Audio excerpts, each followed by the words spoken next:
Cadê meu celular? Eu vou ligar pro 80. Cadê meu celular? Eu vou ligar, eu vou ligar, eu vou ligar, eu vou ligar, eu vou ligar. Ninféias apresenta Pílulas Feministas.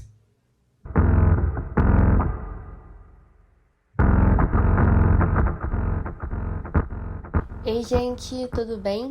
Meu nome é Júlia Oliva e esse é o podcast Pílulas Feministas. Para quem não me conhece, eu sou integrante do Ninféias, formada em bacharelado e licenciatura em artes cênicas pela UFOP e atualmente mestranda na mesma universidade. E hoje eu tô aqui justamente para falar sobre o meu mestrado, nessa categoria do nosso podcast, que é a de pesquisa. A minha pesquisa tem como título O Grotesco como Estratégia de Desconstrução da Feminilidade na Cena Cômica Contemporânea. E eu vou explicar para vocês como eu chego no desejo de pesquisar sobre esse assunto e quais são as referências teóricas e artísticas nas quais eu me apoio.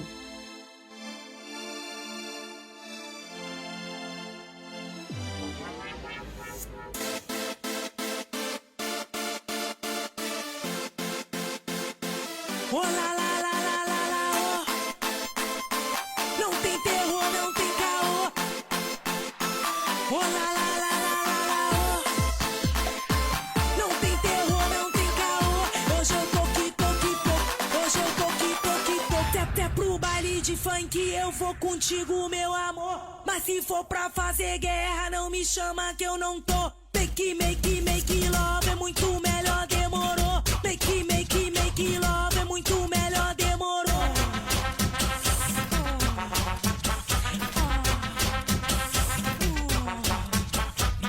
Make. Tudo começou em 2016, quando me interesso pela palhaçaria depois de fazer uma oficina. Na verdade, me interesso significa que a palhaçaria simplesmente me afetou e me puxou para ela, e quando eu vi aquilo já era parte de mim, dessas coisas doidas que a arte faz. Colaborei com a montagem de um espetáculo com outros 2 palhaços, além de outras cenas, intervenções e projetos de extensão realizados no mesmo período. Depois de um tempo, eu me distancio da palhaçaria por causa de incômodos que na época eu não sabia explicar. O tempo passa e eu amadureci como pessoa e artista, sou transformada pelas experiências da vida, da universidade e pela entrada no Ninféias. Entro em contato com a teoria crítica feminista e conheço a teoria de performatividade de gênero da Judith Butler. E encontro ali caminhos possíveis para entender meus incômodos e desejos de discurso dentro da comicidade.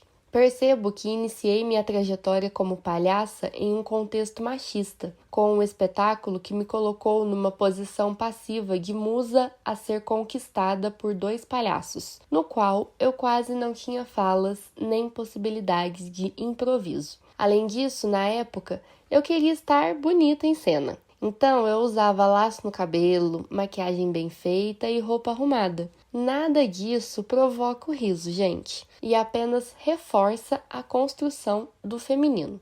Quando aprofundei meus estudos na história das mulheres na comicidade, eu percebi que a minha experiência faz parte de um contexto histórico e social muito maior, e é importante entender um pouquinho sobre ele para a gente avançar na discussão. Com minhas garras postiças esmaltadas, a maquiagem borrada, eu ando pronta pra assustar. Mas isso não é Halloween, a gente tá tão bonita só porque é drag queen. Ai, que bicha, ai que baixa, ai que bruxa, isso aqui é bicharia. Eu faço necromancia, eu disse ai, que bicha, ai que baixa, ai que bruxa, isso aqui é bicharia. Eu faço necromancia, então deixa sua piroca bem guardada na cueca. Se você encostar em mim, faço picadinho de neca. Deixa sua piroca bem guardada na cueca. Se você encostar em mim, faço picadinho de neca.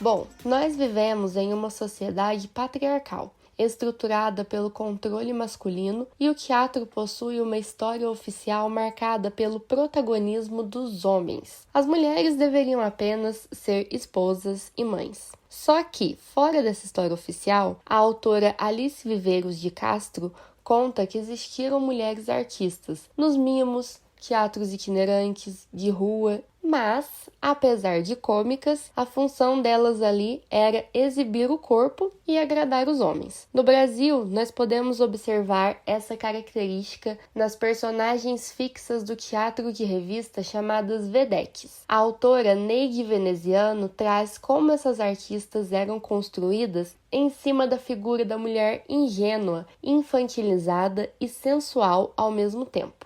As vedetes até faziam rir, mas esse riso era opressor, sem teores políticos. Eu não desmereço essas artistas, que por sinal eram muito corajosas e foram pioneiras em muitos aspectos, mas o que eu quero buscar com esse exemplo é explicar a objetificação do corpo feminino em cena e a dificuldade dessas mulheres em se expor ao ridículo. A autora Mari Russo fala em seu livro O Grotesco Feminino, quando ela diz que qualquer desvio de uma aparência bela e de atos virtuosos de uma mulher são sempre altamente vigiados e punidos. Esses são os motivos pelos quais os artistas tradicionais de circo diziam que mulher não podia ser palhaço, porque se expor ao ridículo, como um palhaço faz, vai contra o ideal de mulher perfeita construído na nossa sociedade. Isso envolve julgamentos e medo de perder a feminilidade. Por isso, existem pouquíssimas palhaças na história do teatro. E por que eu trago tudo isso? Porque esse é o contexto que influencia a minha trajetória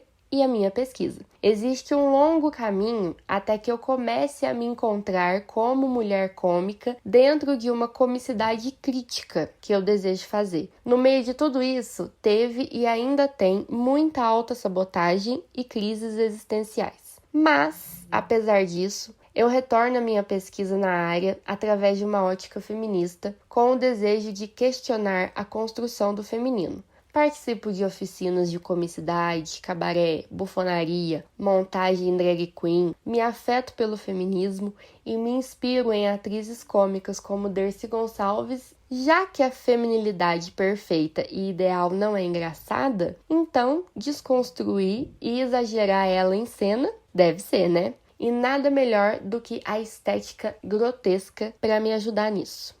Você é desaforada, Dercy? Sou muito. Muito desaforada. Sempre mal foi? criada, sou muito mal criada.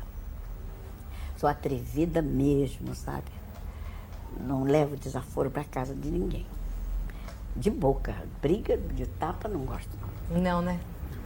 Você sempre foi famosa porque você faz o que você quer em cena.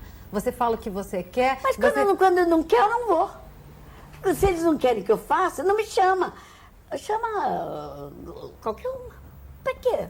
Se me chamou, é porque já sabe, eu sou assim. Acredito que o grotesco seja uma boa estratégia por ser o desvio de uma norma dominante, por ser o disforme, o ridículo, o excesso, como citam Muniz Sodré e Raquel Paiva. E a partir dele, eu busco uma visada crítica no riso, me apoiando teoricamente em Bakhtin. É o recurso perfeito para a crítica, para desmascarar instituições e pessoas no poder, e muitas vezes assume a forma da paródia para isso. Por esses motivos, algumas artistas cômicas ousam se desprender da feminilidade e parodiá-la de forma escrachada atualmente, para subverter o patriarcado e questionar a construção de gênero. Eu escolhi 3 trabalhos que operam dessa forma como exemplo, que são Confabulações, da Cia Bufa de Teatro de Salvador, na Bahia, Cabaré das Divinas Tetas, de BH, aqui em Minas, e Luba Monstra, da Palhaça Luba, também de BH. Para isso, eu entrevistei as artistas Joyce Aglaé, Dagmar Bedê e Luciene Souza para dialogarem com os meus trabalhos e com as referências teóricas que eu escolhi na dissertação. Todas elas utilizam do grotesco e do riso como uma estratégia para falar sobre as questões de gênero. Vamos escutar um trechinho do que a Joyce diz sobre isso. Então, como é que eu vou fazer para colocar essas reflexões num outro lugar que possa chegar num outro viés, né? E aí Bakhtin traz toda uma reflexão sobre o riso. O riso também tem um modo de trabalhar a reflexão. Lá vem covardão, todo valentão, pra bater, pra bater, pra bater. Na mulher ele bate, ainda tem tesão, faz sofrer, faz sofrer, faz sofrer. Ele diz que é amor, mas é dominação. Quer saber, quer saber, quer saber. Maria da Penha, ele aprender, se fuder, se fuder, se fuder. A polícia também tem que amadurecer, pra valer, pra valer, pra valer. E não culpa a mulher, não se defender, pra viver, pra viver, pra viver. Trazer a consciência de um outro modo, né, que é colocando, fazendo perceber através do riso o quão ridículo é a afirmação, né, da mulher ter que ganhar menos. É normal a mulher ganhar menos porque ela engravida. Ela engravida porque os dois resolveram que tem que ter filho. Então, por que ela tem que ganhar menos? Então, a bufona, essa máscara que traz a denúncia pelo riso, a reflexão pelo riso, pelo grotesco, vem trazer para a sociedade essa relativização, o acordar dessa naturalização de violências e trazer, olha, como está sendo visto é risível, como está sendo visto é risível, é ridículo.